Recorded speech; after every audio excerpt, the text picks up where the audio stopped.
Hi everybody. As I've mentioned before, these videos are the perfect opportunity for you guys to perfect your techniques. People get to black belt, get there because they really focus in on technique. And the techniques, when put together, are what the kata are made of. And as you know, the kata really are what gets you to black belt. But the katas can't just be a bunch of random movements. They're movements that are made specifically so you can practice your techniques and practice your focus and breathing. But the techniques really are the centerpiece. And if you have perfect technique, then when you actually put the katas together, and you actually do the kata, put the techniques together, and into the kata, then your katas will be beautiful and exactly the way they're supposed to be to graduate to black belt. Now we will be doing kata, and today I think I'll go through Sanchin Kata, try to finish that for you, and the 15 basic upper body exercises. But everyone can practice these things. The younger kids can do it, of course, ages 4 and older, and adults can do it, parents can do it, even if you're not part of the karate school. Because the nice thing about this sort of exercise is, as I said in the first video, is exercise with a bonus. And the bonus, of course, is you learn techniques to defend yourself. So you get the exercise, which is great, but you also get the bonus of learning some basic self-defense techniques.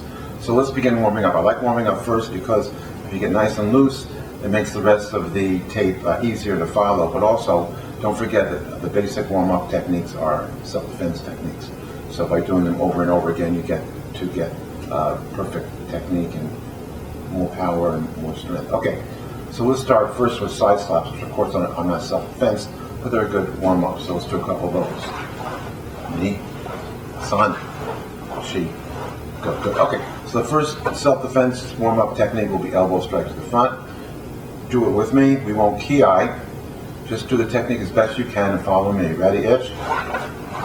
Ni, san, shi, go, roku, shishi, hachi, ku, shu. Nice. Okay, now we'll do elbow strike to the rear. This is for when somebody's behind you, maybe grab you from the back. You want to go straight back.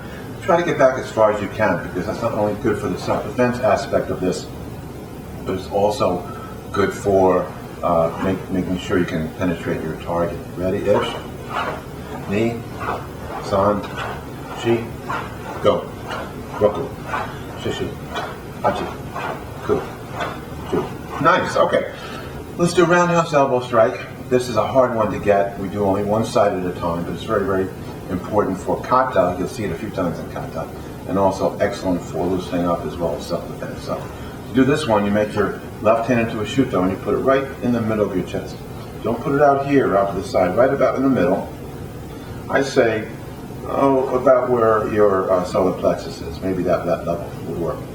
And then put your right fist in chamber. You're going to come around, strike the palm of your hand, and come back. Ready? Ich. Ni, san, shi, go, roku. Good. Let's try the other side. Ich, ni, san, shi, go, roku. Good. Let's try cross-body elbow strike. This is an excellent technique not only for warming up, but for basic self-defense. This is something you can use in many situations, and the more you practice it, the better you will be at it. I think the practice is important because these responses to attack should be automatic. You shouldn't have to think about it. It should be something that's fast and without thought. So the more you do it, of course, the more automatic it'll be. So let's try cross-body elbow strike. Don't forget your hand comes up, cross over, kind of rotate the hips, and come down. Ready? Ich. Ni, san, shi, go, roku. Good. Let's see. Those are pretty good basic warming up exercises. Let's go through some punching for warm up as well. Once again, let's practice the fist. Fist has to be as hard as steel. So you start with your hand flat like this, roll it up tight, thumb on top like a hat. Then you put your hands in chamber. We use chamber because this is where the center of your power is. Now you're not always punching from this position. Sometimes you'll be punching from this position or this position. But this is a good training point because this is where you learn how it feels to have full power, full strength with your technique, and then you can adapt it to different actual fighting stances. But this is our training stance, our starting stance. So don't forget when you do your punching, you want to rotate the hips. Just kind of slide your hand back and snap it out. The last part, the snap, of course, has a lot of power to it, like a bullwhip. The end of your punch should be a snapping technique, and you can hear the gi snap if you have the gi on. Otherwise, just snap it as best you can, and don't forget, do not lock the elbow. When doing these exercises, 98% is best.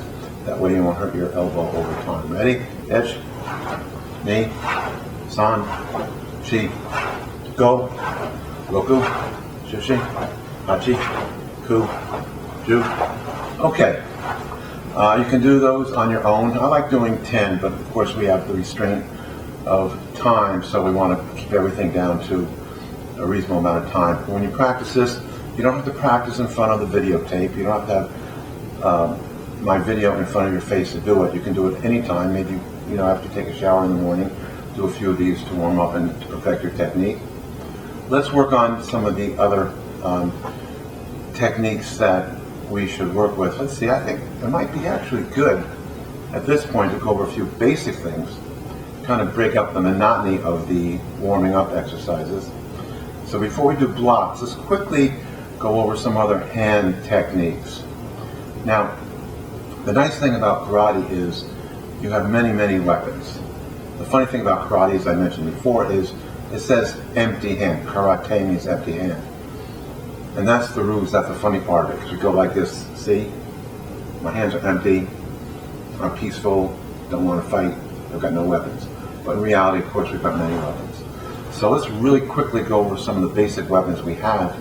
Of course, we have the basic second punch, and you can practice that, just make your fists tight. And with the second punch, we're striking to a part of the body with these two knuckles, these knuckles on top. And those are very hard knuckles, and those are the knuckles that, if you hit hard, you can break the object. Another technique we have with our open hand techniques, we have a shuto. Shuto is famous as a knife hand, and the shuto can be used against many areas.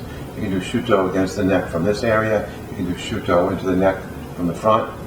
You can do a shuto to break an elbow. Shuto can be used in many different situations. It's a really powerful technique, and that's probably the first famous technique.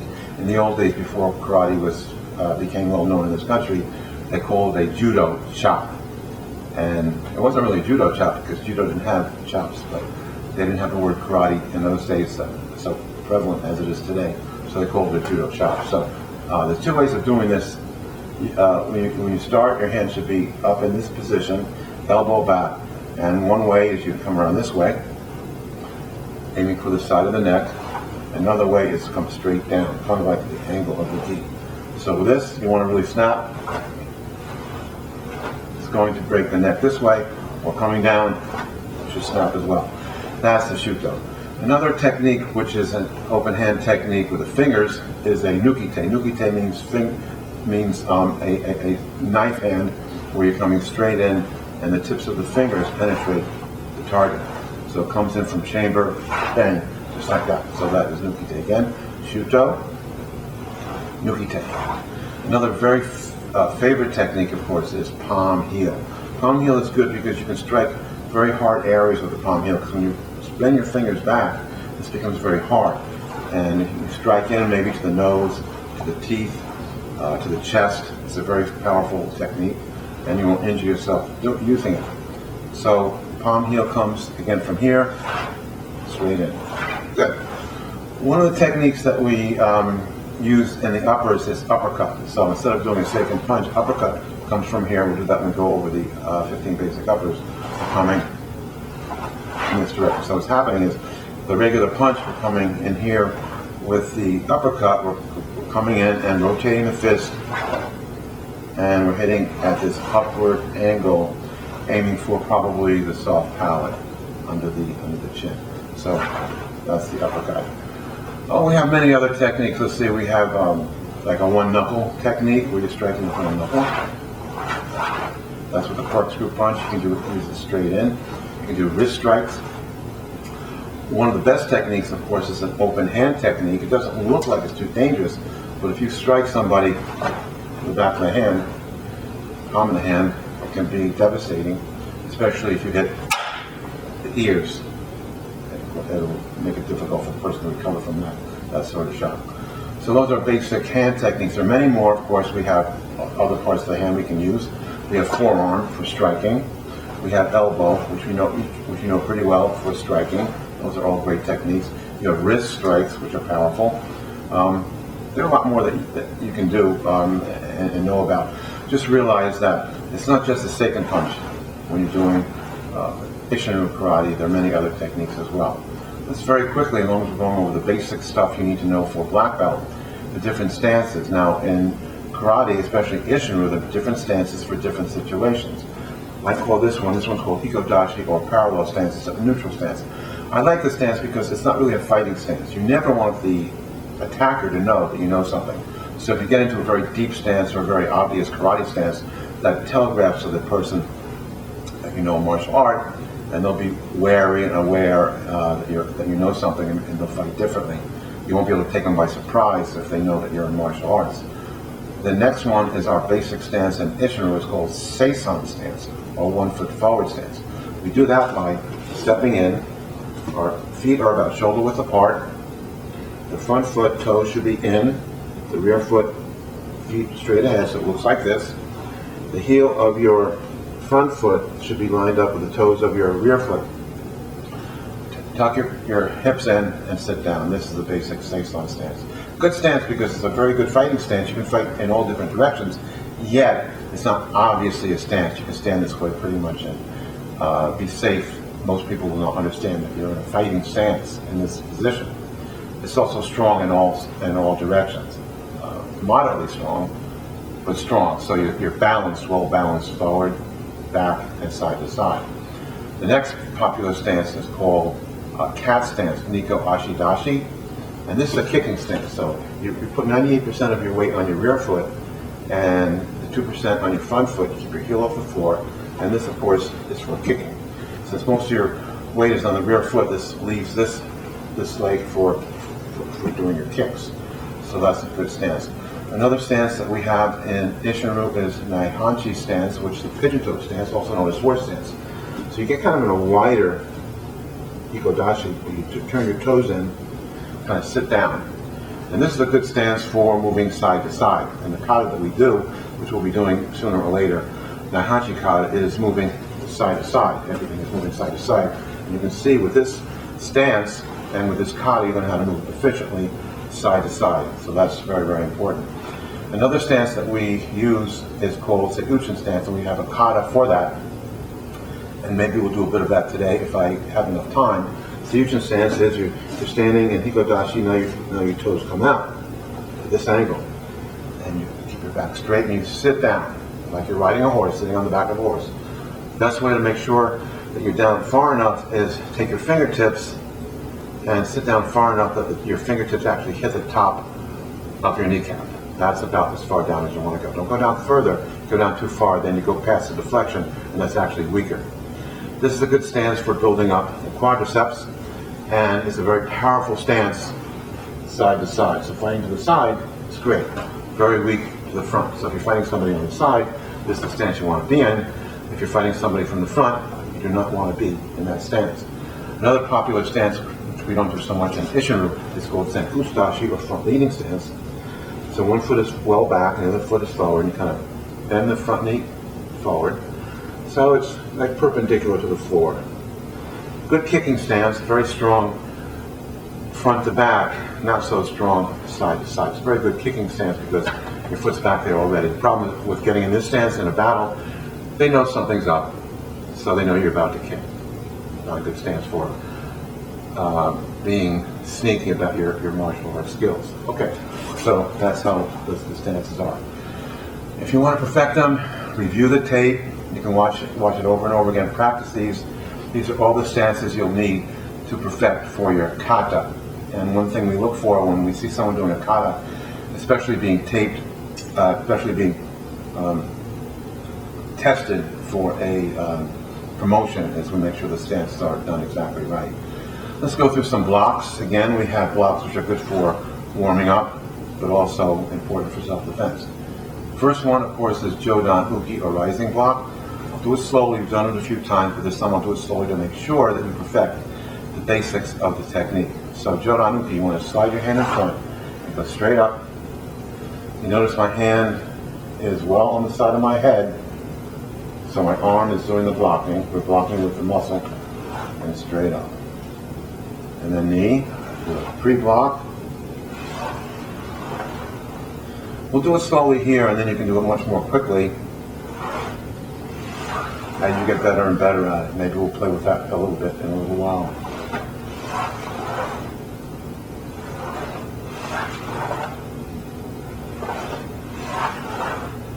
And then we have Jodan Shutauki, same thing, but the hands are open. See, notice how the hand is right over the head. Here, the muscular part of the arm is over the head. This one, the shuto is over the head. You can practice these with me.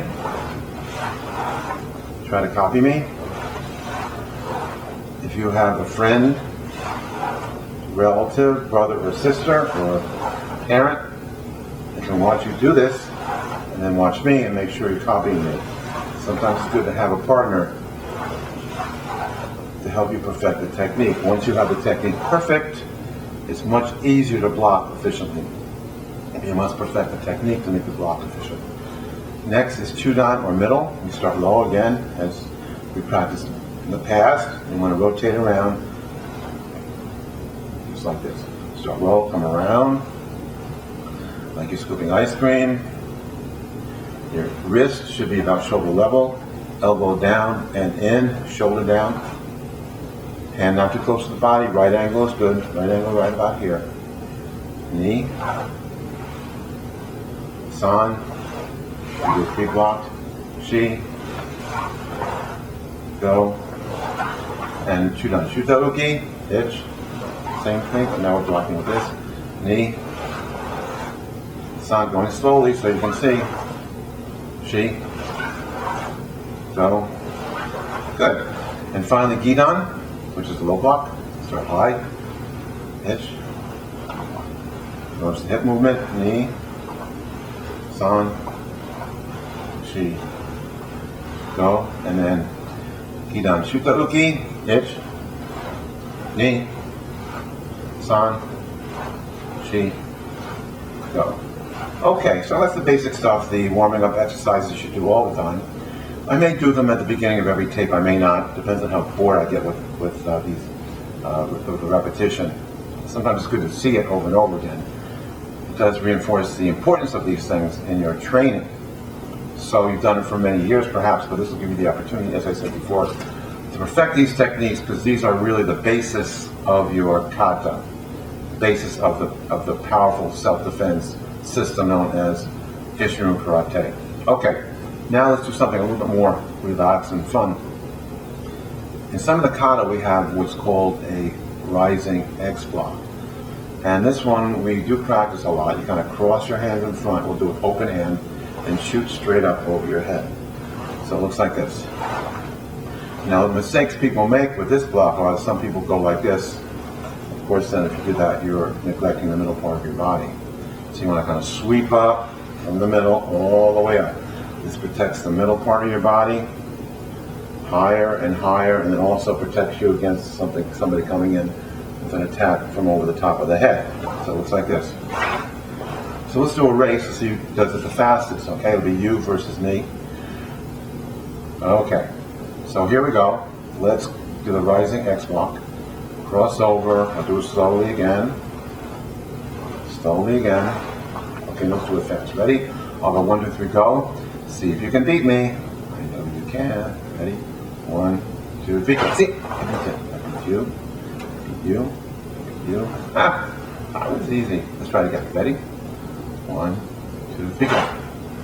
Good. Again, 1, 2, 3, go. Nice.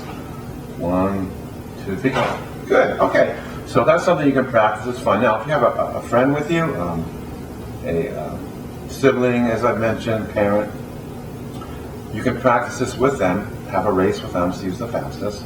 It's also kind of fun to practice with a technique coming over the head. So if you have something soft, maybe like a piece of a pool noodle, I use that sometimes. You can use almost anything, even a rolled up newspaper, and keep it soft, to come in over the top. Sometimes you can just even come in with a shoe tip. Don't have to come in hard with your partner, just to show how it's intercepted by this. So you come in this way, and the other person shoots up to intercept it. Just like that. And this is part of the block that was made famous by the Karate Kid movie. It looks like this, remember this? Green block. Coming up. So you can practice that as well. It's kind of pretty. Good, okay. So that's enough for the basic blocks that we have done before. One more block I'd like to show you is called a cross body block. This is a cross body strike. Cross body block, we start out here and we kind of rotate and we snap. With this block, we're actually blocking with this bone right here. So we come in and snap it. Let's try that one. Don't forget we come up here just like that, kind of palm facing out. Nice fist and come across. And as we're making the end of the block, we snap it. We snap it because the snap adds to the power of the technique. So let's try that one together. Hand up, right hand up, ready, edge. Knee, san, shi, go. Good. So the cool thing about this block is if somebody's coming in to strike, let's say I'm in this position, the person's coming in from this position, I can do cross body block, and the strong part of my body, it protects me from the attack. So that's the rotation part that kind of protects you a bit. Plus it's fun. All right, now one thing that we've done before, we started the 15 basic upper body exercises. And now these are the building blocks of Isshin. The basic blocks and strikes you need to perfect.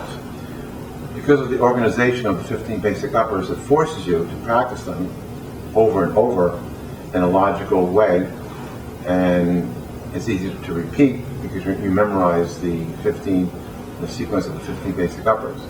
So go through these, and again, it's something you can practice. After the videotape is over, you can go back, rewind it, and do it again. Practice it on your own. You can do it with the tape, without the tape, it's up to you. But you want to get the black belt, this is something you need to learn. Just even if you're not interested in karate per se, maybe you just want to exercise. Do your exercise with benefits. It's a good way to exercise, plus also get the benefit, the bonus of self-defense. First four are just strikes. We have what's called lunge punch and reverse punch. Lunge, not lunge like food, but lunge punch. Hands in chamber. Your sweeping step in, don't forget when you do your sweeping step, you're actually stepping in a Seisan stance. Rotate, fight.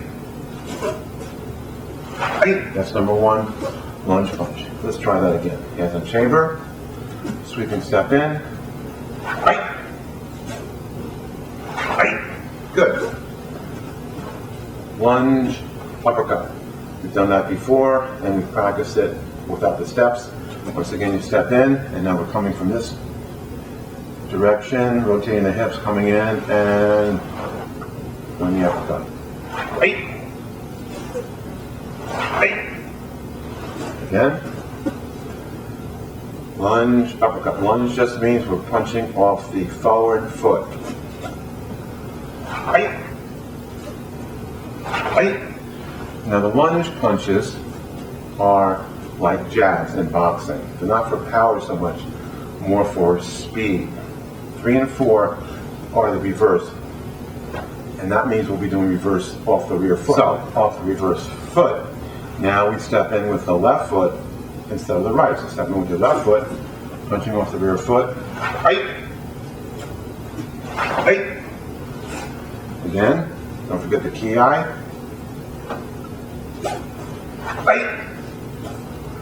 Right. Good. And last, we'll do reverse uppercut. Same thing. Since it's reverse, we step in with the left foot. Step in. Right. Right. Good. Okay, so those are the basic punches. Good to perfect it. Do it over and over again. The more you practice your punch, the more powerful it will be.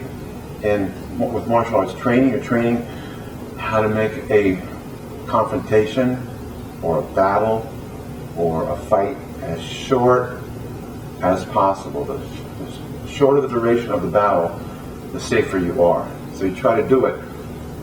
One punch, person goes down. Maybe a block and a punch, person goes down. Fight is over. You get to be able to do that with the power that you've garnered over repetition. So you hit the person once such power, they can't remain standing. Okay. Now we'll start with the real meat of the uppers, and that's with the blocks. Now if someone's trying to attack you, the first few that we do, actually 5 through 9, we're going to be stepping back away from the attacker, creating distance between the weapon, which is his fist or something he has in his hand, and your body. So number 5 is called step back, low block punch. So you do your sweeping step back now. Instead of stepping forward as we did with the 1 through 4, now we're stepping back. Again, we're stepping back in the Sanchin stance. Note the feet. Low block, punch. 8. Step back. Low block, punch. 8. So when you're practicing these, again, you're working on the technique. Just don't do the movements sloppily. You want to actually make sure that you're focused on the detail, which I'm trying to show you right now. Detail is number 1. Sweeping step. Why sweeping step? Because when your foot is in contact with the floor, it's hard for you to lose your balance. You want to have to maintain balance. If you lose your physical balance, you lose your mental balance in battle, and then the fight's over, you lose. So you want to make sure you're in a sweeping step. You want to stay in Sanchin stance, because of course that is a strong stance from all directions, but not obviously a fighting stance. So again, you're doing a low block punch. 8. Make sure each technique is done. Don't slide them together. Make sure everything is done properly. Step back. Make sure your stance is correct. Make sure your block is correct. Make sure your punch is correct. 8. So it looks simple, but there's many different pieces you want to perfect. Number 6 is middle block punch. Okay, so hands in chamber. Do your sweeping step back, just like you did before. Now you do your middle block. Make sure it's correct. And your punch. 8. Sweeping step back. Make sure your stance is correct. Middle block. Punch. 8. Now we'll start doing more advanced technique. Advanced techniques are open hand techniques. Open hand because not only are they more powerful, more lethal in battle, but also because your hands are open, there's more chance you can injure your fingers. So that's why more training is necessary to perfect these in battle, for battle. Number 7, sweeping step back, middle knife hand block, nukite, 8. Step back, middle knife hand block, nukite, 8. Don't forget the block should be correct. Make sure that's perfect. Make sure you're coming from chamber as you're doing your technique. Make sure you remember to bring your other hand back to chamber. 8. The reason why we're coming back to chamber is because it gets you ready for another strike if possible. Okay? So don't just leave your hand out there and do your strike. Make sure your hand comes back to chamber. Good. Okay, that's number 7. Number 8 is high knife hand block uppercut. One of my favorite techniques. Person's punching into the nose area. You're stepping back. Again, good balance, Sanchin stance. Make sure this is correct. Do your high knife hand block. And then you're coming down as you're doing an uppercut. 8. Again, the person's punching into the nose area, doing your high knife hand block, and then uppercut. This is especially lethal. Picture this. The person's punching to your nose. You're stepping back, intercepting the punch right in front of your nose. Then you're going to grab the person's gi in the shirt area, pull them down as you're coming back in the chamber, 8. And you're striking them right under the chin. So the power of the person coming towards you when you're pulling them down and the power of your uppercut makes a very lethal technique. Come back. Okay. So here's the cool thing. You can practice with a friend, you can practice with a relative, but you have to be so very, very careful and make sure the techniques are done carefully. If you hit somebody for real with this technique, they're going to the hospital. What I like is you can practice this over and over and over again with nobody in front of you. Just your imagination. What I do is I picture in my mind's eye someone punching into the nose. I do my block. I can picture myself blocking the person, picture myself grabbing the gi, pulling them in, and doing the technique. I can do it over and over again, and over time, of course, it gets stronger and stronger until it's totally lethal, amazingly powerful. The power you get is through repetition, muscle memory. The speed comes from repetition, muscle memory, over and over and over again. You get faster, more efficient, it becomes more automatic, so it's something you can do without really even thinking about it. Number 9 is called high block punch. Hands in chamber, do your sweeping step back again in the safe sun stand. Just a regular high block, which you know how to do, and then your regular punch. Hey, step back again. Make sure you're in a good safe sun stance. High block punch. Hey, good.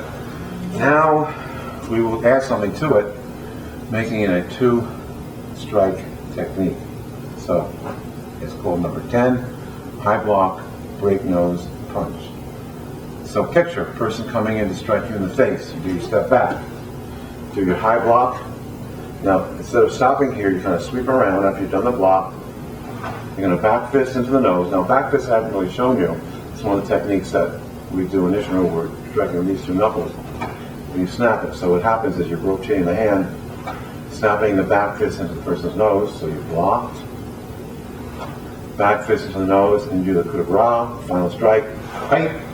Into the body. Again, step back, high, block, rotate around, snap the back fist into the nose area, height.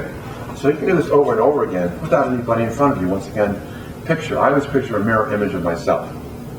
So I get the right height and I'm consistent in the movement. So you picture the person coming and striking high, and you can intercept it.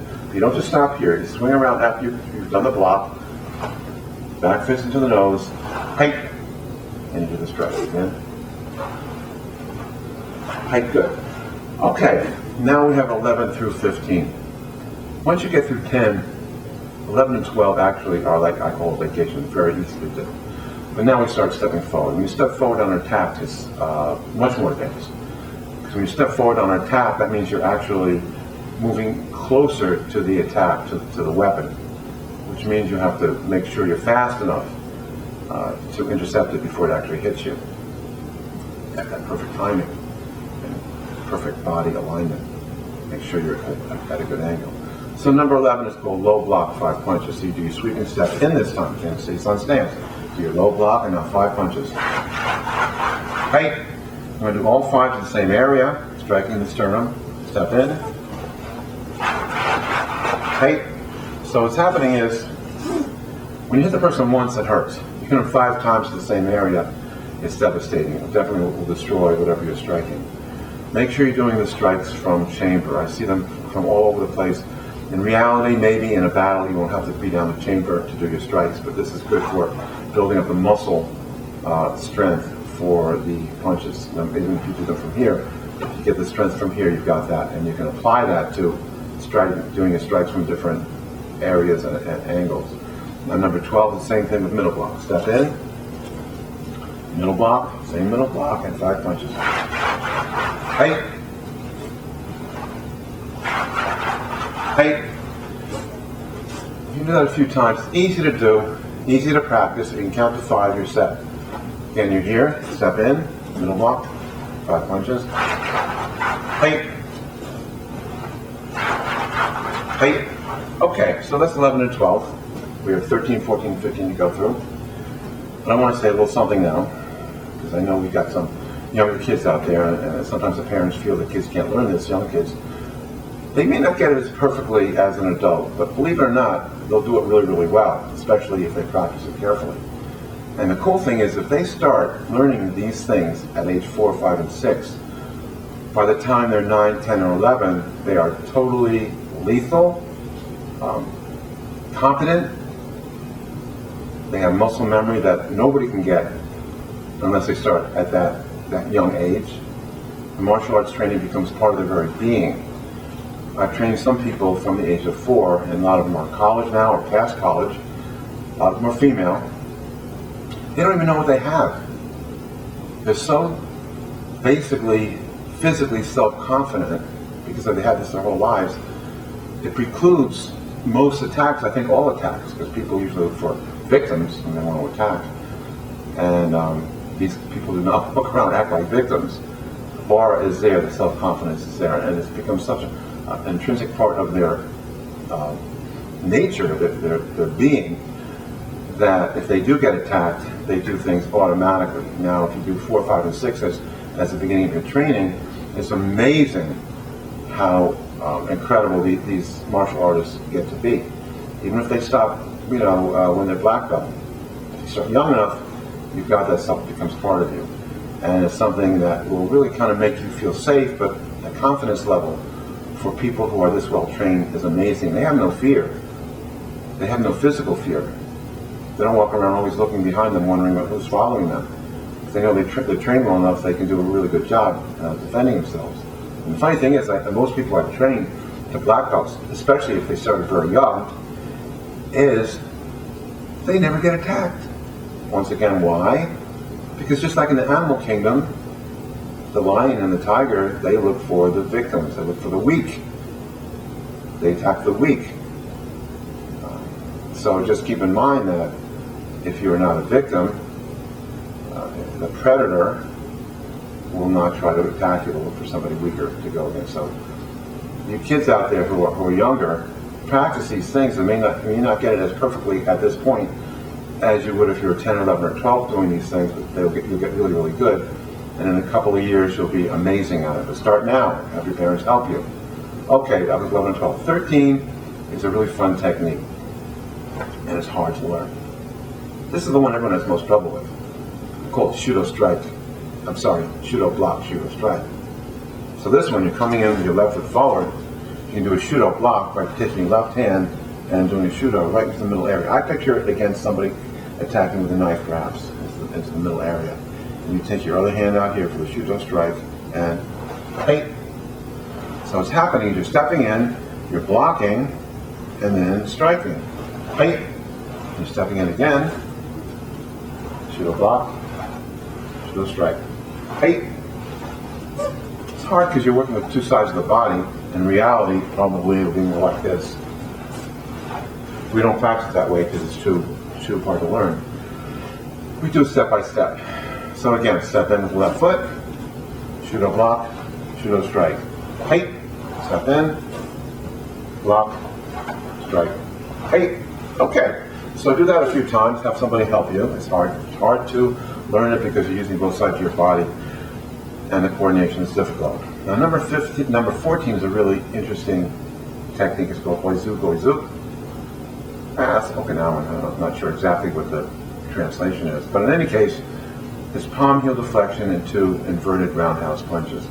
This is the technique you really see mostly from Okinawan martial arts, not so much in Japanese arts. It's kind of fun to learn. I think it's a good technique. So this one, you're going to step in with the left foot. You can do a palm heel deflection, which looks like it's not really a block, it's more of a deflection. You're deflecting the strike coming in, pushing it to the side. Then you do 2 inverted roundhouse punches. Inverted roundhouse just means you're going to invert, just like a roundhouse, but you're going to come in and rotate the hands.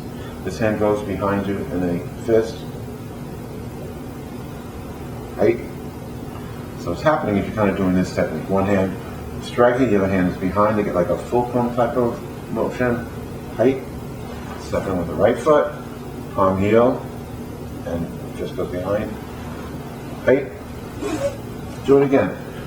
It's not going to be easy to get this one, but once you have it, it's yours. One nice thing about martial arts is, once you've perfected a technique, it's in your brain, you've got it, it's yours forever. You do it once, you learn it, then you just practice it over time, not to learn the technique, but to perfect the power, the strength, the speed, the balance. That's why you practice it.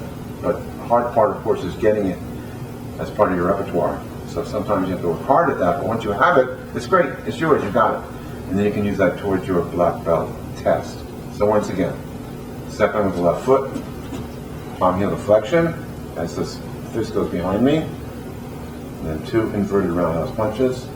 Watch both fists, height, step in again, palm heel deflection, height, good.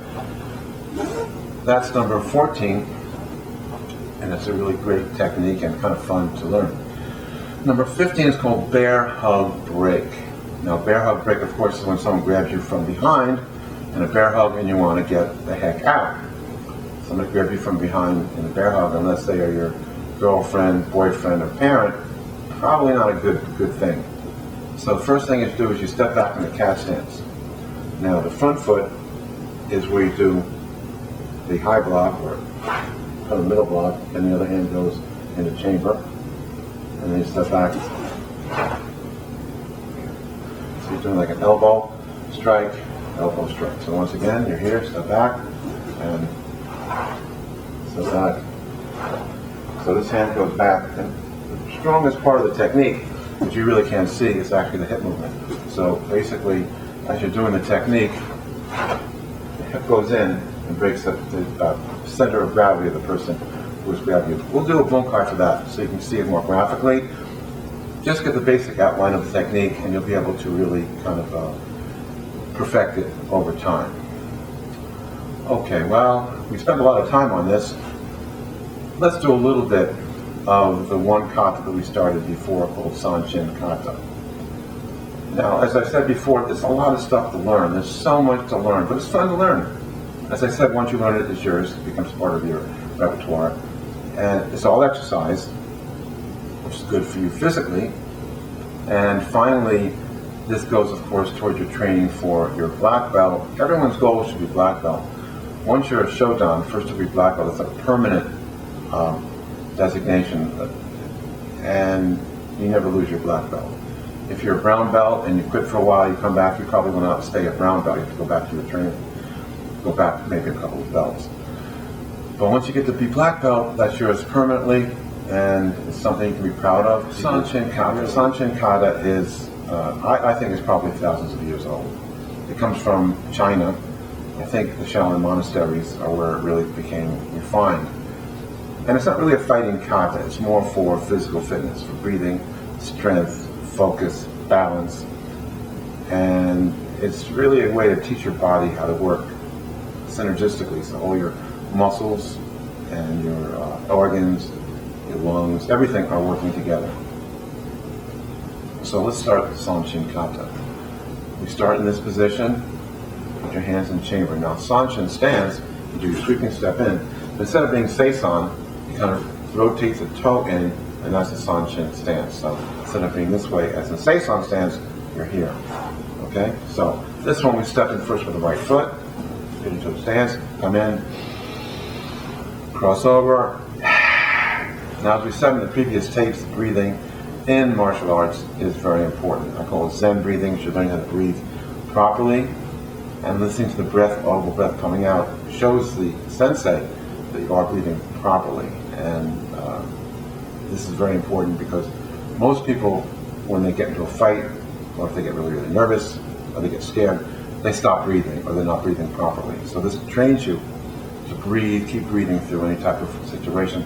Plus, proper breathing does calm you down. So again, first movement, inhale, into the abs. Okay. So after the relaxation, the total tension, trying to tense everything. From your toes all the way to the top of your head, everything's tightened together, and then relax. First movement, arm pit, drop down. You're going to come in with your corkscrew punch. Inhale and exhale to tightness, tighten up all the muscles, tension, total tension, and then first movement. Notice I keep my chin down. That's to protect your throat from an attack, and also helps in getting all the muscles tight from your top of your head down to your toes. I actually grip the floor with my toes when I do the tension part. Step. Make sure you're in a good stance. Backside tucked in.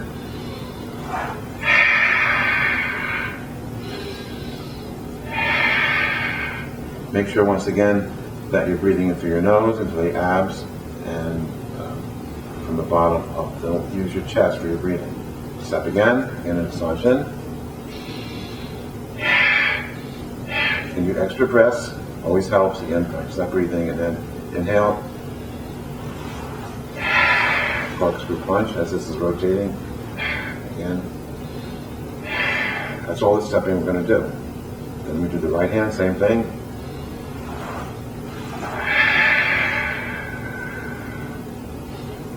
Don't forget, you want to squeeze all the air out of your lungs so it really gets all the phlegm, all the mucus out of the bottom of your lungs. And then this side. And then keep the hand out.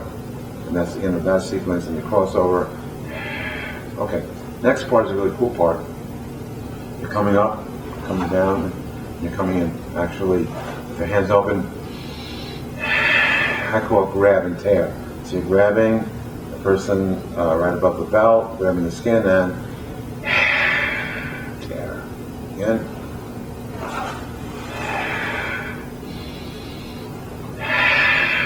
Again. Come in, grab, and see my fist. Okay, that's 2/3 of the kata. The final part, take your left hand, palm down, right arm up. Do a sweeping step back in the Sanchin stance. Do a big circle. Right hand is high, left is low. You're going to be coming in, palm heel, and fingertips. Again, step in, step back. Good stance, big circle, and then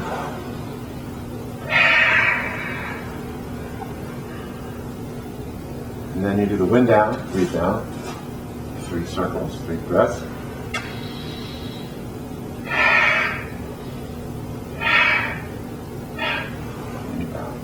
Good, okay, that's enough for today. I wanted to start Seiyuchin, I'll start Seiyuchin maybe next time. Seiyuchin is a great fighting kata. It actually has no kicks in it, and this is the one I use to practice the most because it makes you feel very, very strong. And it's a great exercise for building up the strength of your muscles and your breathing and your balance. So that's something we'll try next time, and maybe we'll try an additional kata. Again, we run out of time so much to learn. Another word of advice, you can go back on this tape, review things that you couldn't get the first time around. Don't be afraid to look at it more than once. A lot of information on this video, I understand that, almost too much. But again, if you have it on video, you can go back and see it, try to copy, do it exactly the way I do it. If you have any questions, please email me. Just link an email to me, and I'd like to hear what your questions are, or what you'd like to learn and go over with these tutorials. I'd love to do what you want to do. So give me an idea of what you want, and I'll let you know. So, until next time, Ray Height.